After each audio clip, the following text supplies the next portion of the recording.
প্রিয় মুসলমান বন্ধুগণ, কিয়ামতের দিন সর্বপ্রথম কার বিচার করা হবে চলুন জেনে নেওয়া যাক।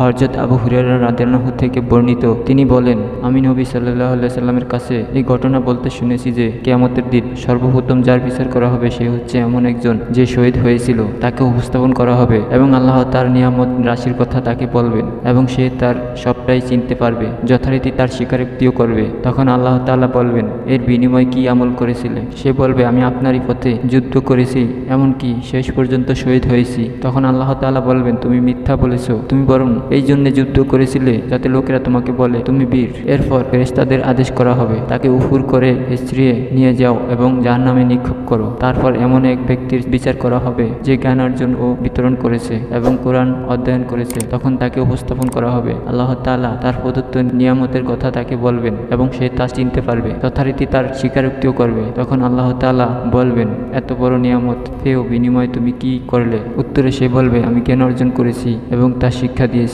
এবং তোমার এই সন্তুষ্টি লাভের উদ্দেশ্যে কোরআন অধ্যয়ন করেছি। তখন আল্লাহ তাআলা বলবেন, তুমি মিথ্যা বলেছ, তুমি তো জ্ঞান অর্জন করেছিলে এই জন্যে যাতে লোকে তোমাকে জ্ঞানী বলে, কোরআন তেলাওয়াত করেছিলে এই জন্যে যাতে লোকেরা বলে সে একজন কারি। তারপর তাকে উফুর করে হেঁচড়িয়ে নিয়ে যাওয়া হবে এবং জাহান্নামে নিক্ষেপ করা হবে। তারপর এমন এক ব্যক্তির বিচার হবে যাকে আল্লাহ তাআলা সচ্ছলতা এবং সর্ববিধ সম্পদ দান করেছেন। তাকে উপস্থাপন করা হবে এবং তাকে প্রদত্ত নিয়ামত সমূহের কথা তাকে বলবেন, সে তা চিনতে পারবে, যথারীতি তা স্বীকারোক্তিও করবে। তখন আল্লাহ তাআলা বলবেন, এই সব নিয়ামতের বিনিময়ে তুমি কি আমল করেছো? উত্তরে সে বলবে, সম্পদ ব্যয়ের এমন কোনো খাত নেই যাতে সম্পদ ব্যয় আপনি পছন্দ করেন, অথচ আমি সেই খাতে আপনার সন্তুষ্টির জন্য কিছু করিনি, অর্থাৎ আল্লাহর পছন্দকৃত সকল পন্থায় সম্পদ ব্যয় করেছি। তখন আল্লাহ তাআলা বলবে, তুমি মিথ্যা বলেছ, তুমি বরং এই জন্য তা করেছিলে যাতে লোকেরা তোমাকে দানবীর বলে অবহিত করে। তারপর নির্দেশ দেওয়া হবে, সেই মতে তাকেও উপর করে হেঁচড়িয়ে নিয়ে যাওয়া হবে এবং জাহান্নামে নিক্ষেপ করা হবে।